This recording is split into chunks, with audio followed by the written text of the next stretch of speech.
कढ़ारा और सुनहरी कुल्हाड़ी की कहानी। एक समय की बात है, जंगल के पास एक लकड़हारा रहता था। वो जंगल में लकड़ी इकट्ठा करता था और उन्हें पास के बाजार में बेचता था कुछ पैसों के लिए। एक दिन की बात है, वो एक पेड़ काट रहा था। तभी हुआ ये कि गलती से उसकी कुल्हाड़ी पास की एक नदी में गिर गई। नदी बहुत ज्यादा गहरी थी और वास्तव में तेजी से बह रही थी। उसने बहुत प्रयत्न किया अपने कुल्हाड़ी को खोजने की, लेकिन उसे वो वहाँ नहीं मिली। अब उसे लगा कि उसने कुल्हाड़ी खो दी है। वही दुखी होकर वो नदी के किनारे बैठकर रोने लगा। उसके रोने की आवाज सुनकर नदी के भगवान उठे और उस लकड़हारे से पूछा कि क्या हुआ।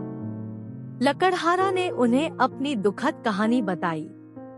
नदी के भगवान को उस लकड़हारे के ऊपर दया आई और वो उसकी मेहनत और सच्चाई देखकर उसकी मदद करने की पेशकश की।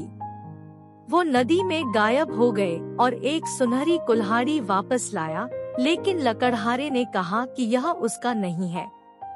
वो फिर से गायब हो गए और अब की बार उन्होंने चांदी की कुल्हाड़ी लेकर वापस आए, लेकिन इस बार भी लकड़हारे ने कहा कि ये कुल्हाड़ी उसका भी नहीं है।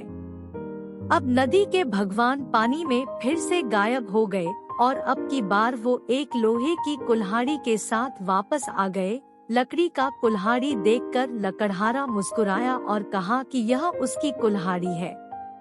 नदी के भगवान ने लकड़हारे की ईमानदारी से प्रभावित होकर उसे सोने और चांदी की दोनों कुल्हाड़ियों से भेंट किया। ये कहानी समाप्त होती है। आशा करते हैं कि आपको कढ़ारा और सुनहरी कुल्हाड़ी की कहानी पसंद आई। यह हमें दिखाती है कि कहानी से हमें ये सीख मिलती है कि ईमानदारी सर्वोत्तम नीति है।